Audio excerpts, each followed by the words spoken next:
Hello दोस्तों, एक बार फिर से आप सभी का मेरे YouTube चैनल पर हार्दिक स्वागत है।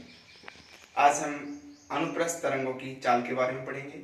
इससे पहले अभी तक हम अनुदैर्घ्य तरंग की चाल, अनुदैर्घ्य अनुप्रस्थ तरंग, तरंग के बहुत सारे प्रकार जिसमें एक विमा के आधार पर, द्विविमा के आधार पर, विमीय आधार पर कह सकते हैं 1 2 3D में, उसके अलावा ऊर्जा के आधार पर, प्रत्यास्थता के आधार पर, तरंग के कंसेप्ट के बारे में, तरंग की डिपेंडेंसी के बारे में हम स्टडी कर चुके हैं। तो गाइस हम शुरू करने वाले हैं आज अनुप्रस्थ तरंग की चाल। आपने कहा था अनुप्रस्थ तरंग केवल ठोस में मूव करती है, ठोस में या फिर द्रव की ऊपरी सतह पर। छोटा सा टॉपिक है, ज्यादा बड़ा नहीं है, इंटरेस्टिंग भी है। यहाँ से कोई क्वेश्चन, एक दो क्वेश्चन बन जाते हैं। बेसिकली ये अपने को हेल्पफुल होता है न्यूमेरिकल में, ठीक है। तो अगर आपसे कहता है अनुप्रस्थ तरंग की चाल का सूत्र क्या होता है, तो बच्चों याद रखें V बराबर T अपॉन M। ये इसका फॉर्मूला होता है अनुप्रस्थ तरंग की चाल का। अब यहाँ पे जो V होता है, V तो आपने पता ही है, तरंग की चाल होगी। यानी कि हम ऐसा मानते हैं ये जो फॉर्मूला होता है इसको आप किसी तनी हुई डोरी के लिए भी प्रयोग कर सकते हैं, ठीक है। तो ये जो T होता है ये क्या होता है, डोरी में उत्पन्न तनाव होता है। ये जो M होता है, ये जो M होता है ये क्या होता है, डोरी का रेखित द्रव्यमान होता है। क्या होता है, डोरी का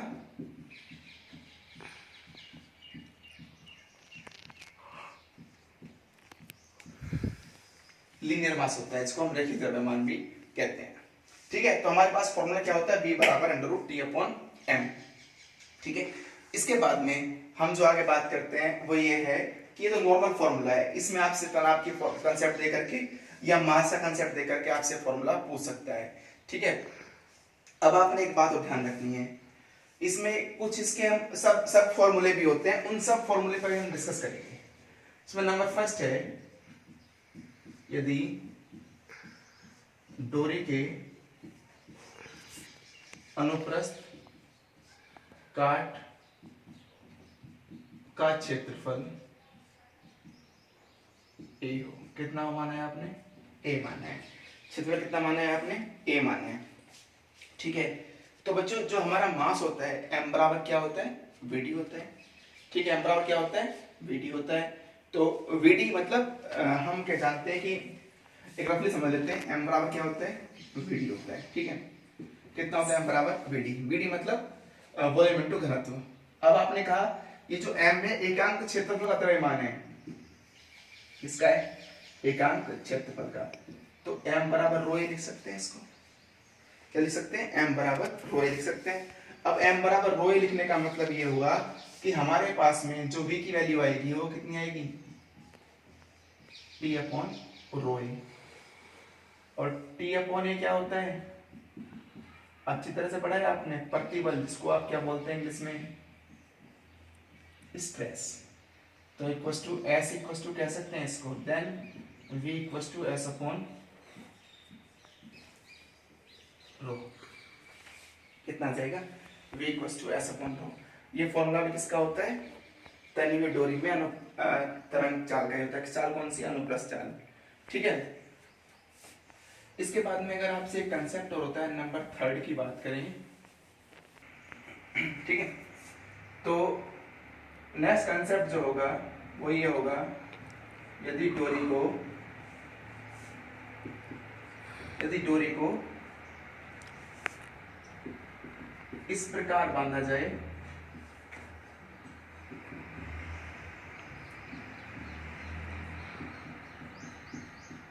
कि उस पर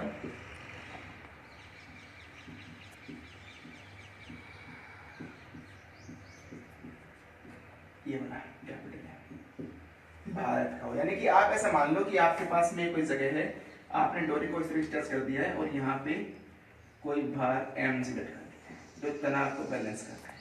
तो T इक्वल्स टू कितना कह सकते हो आप, यहाँ से T बराबर mg हो जाएगा, और T बराबर mg का मतलब V बराबर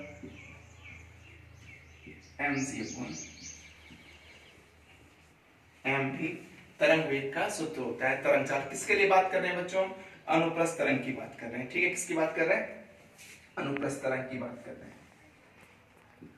ठीक है, इसके बाद में अभी तक हमने केवल दो कंसेप्ट की बात की है। सबसे पहले हमने बात की थी नॉर्मल कंसेप्ट में कि यदि कोई डोरी को हम लटकाते हैं तो उसमें किस तरीके से फॉर्मूला बनता है अनुप्रस्थ तरंग की चाल का। तो आपने कहा था v बराबर t अपॉन m होता है। तो t क्या था? डोरी में उत्पन्न तनाव था, और m क्या था? एकांक क्षेत्रफल का द्रव्यमान था। ठीक है, उसके बाद में आपने इसमें कहा था कि इसमें फर्स्ट कंसेप्ट था आपका अनुप्रस्थ काट का क्षेत्रफल a हो तो v बराबर आपने m बराबर OL किया था, जो क्रम BD के अकॉर्डिंग। ठीक है, उसके बाद में s बराबर t अपॉन a क्या होता है? हमारा प्रतिबल होता है। क्या होता है? प्रतिबल, इसको स्ट्रेस कहते हो। तो v बराबर s अपॉन रो आ जाएगा। और नेक्स्ट कंसेप्ट में आप क्या कर रहे हो? डोरी को इस प्रकार बांधा जाए कि उस पर m भार, हमने m भार लटका दिया तो कितना हो गया? ड्यू टू जी mg हो गया। बैलेंस कौन कर रहा है इसको? टेंशन तनाव। तो t इक्वल्स टू mg आ गया, v बराबर mg अपॉन ये स्मॉल m है, और ये डोरी में जो भार लगाते हैं वो लटकाया गया भार है। ठीक है, नेक्स्ट कंसेप्ट इसमें ये होता है नंबर थर्ड की बात करें अगर आप, नंबर थर्ड में आप ऐसा कहेंगे कि जो हमारे पास में डोरी है, जो बेट लटका रहे हैं, अगर इसको किसी द्रव में डुबो दिया जाए। ठीक है, यदि डोरी से लटका भार, ऐसे लिखते हैं, यदि डोरी से लटका भार किसी द्रव जिसका घनत्व रो नहीं सिग्मा दो सिग्मा हो में डुबोया जाए। मतलब डोरी से ब्लड को भार लटका दिया और जो डोरी का घनत्व कितना है? सिग्मा है, उसको किसमें कर रहे हैं? डुबो रहे हैं। किसमें? किसी लिक्विड में डुबो रहे हैं, जल में डुबो रहे हैं। तो उस टाइम पर जो हमारा तनाव है उसकी वैल्यू कितनी आएगी? तो बच्चों याद रखना है, इसमें t बराबर mg 1 minus sigma upon rho, ये तनाव की वैल्यू होगी यहाँ पे। ओके, t बराबर mg 1 minus sigma upon rho. Then अगर यहां से आपसे फॉर्मूला तरंग वेग की बात की जाए, तरंग वेग अनुप्रस्थ तरंग की बात की जाए, तो v बराबर t की वैल्यू हमारे पास में mg 1 माइनस सिग्मा अपॉन रो, सॉरी अपॉन में अपना फॉर्मूले में क्या होता है? एक तरंग वेग का फॉर्मूला होगा किस केस में? जब आप किसी को, यानी कि आपके पास जो यहाँ पे m बंधा हुआ है, इस m को ही आप नीचे किस में बांध रहे हो? किसी लिक्विड फॉर्म में, किसी लिक्विड में डुबो रहे हो। जब इसको लिक्विड डुबोगे तो उस टाइम पे ये जो होगा, यहाँ पे जो लिक्विड है उसकी डेंसिटी कितनी है? सिग्मा है। और ये जो रो है, जहां रो क्या होता है बच्चों? रो की डेंसिटी है, तथा रो जो आपके पास में वस्तु है, ठीक है, जो लटका रहे हो, रो क्या है? उसके लिए लटके हुए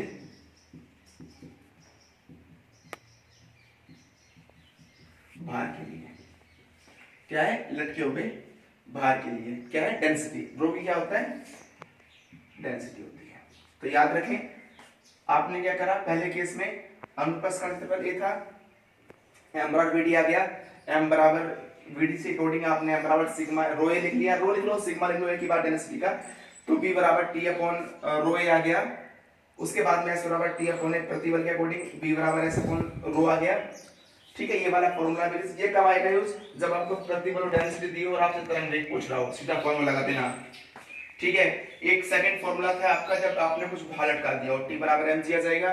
एक फॉर्मूले में आपने क्या करा? जो भार लटका रहे हो उसी भार को आप किसी लिक्विड में ड्रॉप आउट कर रहे हो, तो ड्रॉप आउट करने पर उस लिक्विड की जो डेंसिटी है उसको अगर आप रो लेते हो और जो लटका हुआ भार है आपका उसके लिए आप सिग्मा लेते हो, तो आपके पास में टेंशन का फॉर्मूला क्या होगा? t बराबर mg 1 माइनस सिग्मा अपॉन रो होता है। और इसके बाद में v बराबर mg 1 minus sigma upon rho upon m आ जाएगा। ये किसका कंसेप्ट हुआ? ये कंसेप्ट हुआ आपका तरंग वेग का अनुप्रस्थ तरंग के लिए।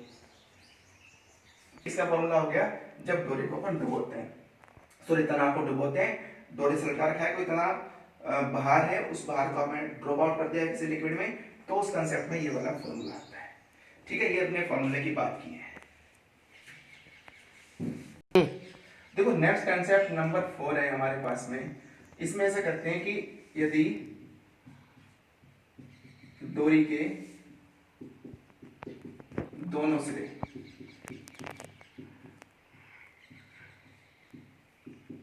दृढ़ आधार से कसी, यानी कि दोनों सिरों को आपने किसी दृढ़ आधार से कस दिया है। ठीक है, क्या हुआ, वो दोनों दृढ़ आधार से कसे हुए हैं तथा सिरों के मध्य तापांतर डेल्टा थीटा हो, तो डोरी के दोनों सिरे आपने दृढ़ आधार से कस दिए, सिरों के मध्य तापांतर डेल्टा थीटा है। ये ध्यान रखें, जब कभी भी आपको तापांतर की बात करता है और आपसे अनुप्रस्थ तरंग के फॉर्मूले की बात करता है, तो प्रत्यास्था के कारण डोरी में उत्पन्न तनाव T बराबर Y A alpha delta theta. क्या होता है, T बराबर Y A alpha delta theta. अब ये जो डेल्टा थीटा है ये क्या है, ये तो आपका तापांतर है, ये आप जानते हैं अच्छी तरह से, अनुप्रस्थ काट का क्षेत्रफल होता है, वाई आपका यंग प्रत्यास्था गुणांक होता है, अल्फा आपका क्या होता है, अल्फा डेंसिटी होती है, अल्फा क्या होता है, तार के लिए, डोरी के लिए। ठीक है, डोरी का, ठीक है। अब यहां से अगर आपसे फॉर्मूला लिखा जाए तो आपने अच्छी तरह से बताया बी बराबर क्या होता है,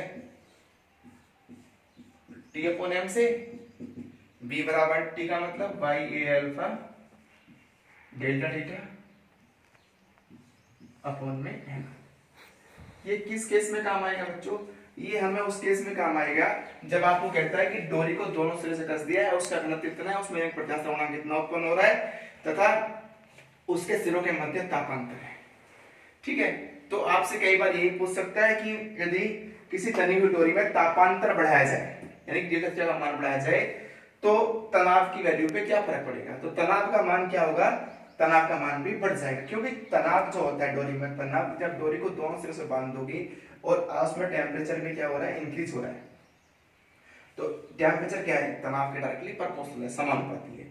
तो गाइस जब ये इंक्रीज हो रहा है तो ओबीसी बात है, टीबी क्या होगा, इंक्रीज होगा। तो ये वाला फॉर्मूला हमारे कब काम आएगा, जब अपने को ये सब कंसेप्ट तापांतर ड्यू टू इलास्टिसिटी के कारण तनाव दे रखा हो, अल्फा बाई अल्फा यानी घनत्व दे रखा हो, अनुप्रस्थ का क्षेत्रफल दे रखा हो, यंग प्रत्यास्थ दे रखा हो, उस केस में हमारे पास जो फॉर्मूला होगा वो b बराबर Y A alpha delta theta upon m होगा। एक लास्ट केस हो रहा है किसका, अनुप्रस्थ तरंगों की चाल के लिए, नंबर 5। आप कह सकते हैं इसमें नंबर 5 में किसी भी ठोस पिंड के लिए क्या है हमारे पास में, किसी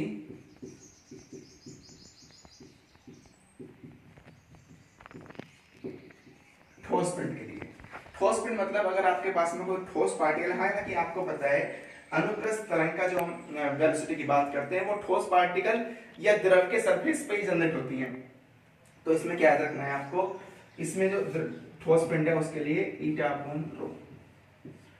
ठीक है, अब ये ईटा क्या होता है आपको अच्छी तरह से पता है, ईटा का मतलब क्या होता है, ईटा का मतलब दृढ़ता गुणांक होता है, ईटा का मतलब क्या होता है, पार्टिकल दृढ़ता गुणांक, और रो क्या होता है, डेंसिटी होती है। डेंसिटी किसकी होती है, तार की कह सकते हैं आप, डोरी कह सकते हैं, जो डोरी रखी है डोरी ले लो, या फिर आप कह सकते हो जो पदार्थ है आपके पास में ठोस। ठीक है, ये ध्यान रखो। तो इसमें सबसे पहले आज हमने जो अभी तक बात की है, अभी तक हमने अनुप्रस्थ तरंग की चाल की बात की है। अनुप्रस्थ तरंग की चाल का फॉर्म v बराबर t अपॉन m, उसके बाद में हमने इसको प्रतिबल के फॉर्म में कन्वर्ट किया, उसके बाद में हमने कहा कि अगर कोई भार लटका दें कितना भार लगाते हैं उस पर हम, अगर हम कोई वेट लगाते हैं और वो वेट लेट सपोज mg होता है डोरी में, उस कंसेप्ट में क्या फॉर्मूला होगा, mg अपॉन m हो जाएगा।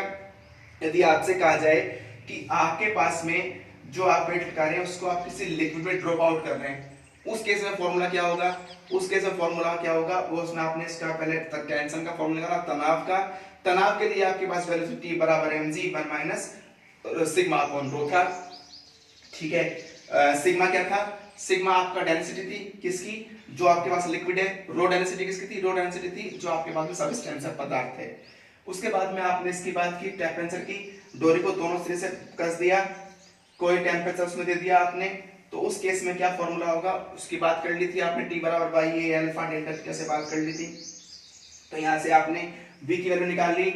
उसके बाद में किसी ठोस पार्टिकल के लिए, ये मैं क्यों लिख रहा हूं, आप कहोगे सर ठोस पार्टिकल तो अनुप्रस्थ तरंग में होती है, अनुप्रस्थ तरंग ठोस में होती है, बिल्कुल सही कह रहे हैं आप।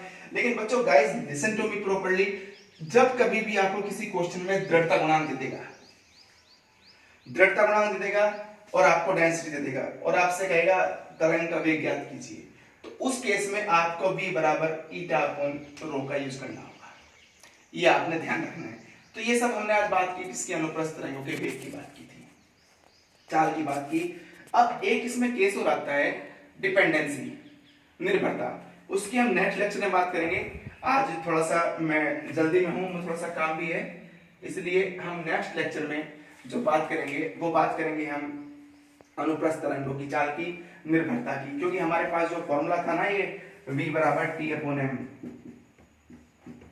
इसकी डिपेंडेंसी की बात करेंगे हम नेक्स्ट लेक्चर में कि किस किस पर डिपेंड करता है। इसके कहते हैं ना अनुप्रस्थ तरंगों की लंबाई के नियम भी कह सकते हैं इसको, ये किस पर निर्भर करता है, निर्भरता भी कह सकते हैं, और बहुत सारे इसके नियम भी हैं। अनुप्रस्थ तनी हुई डोरी में अनुप्रस्थ कंपनों के नियम कहते हैं जिनको, उनकी हम नेक्स्ट लेक्चर में बात करेंगे।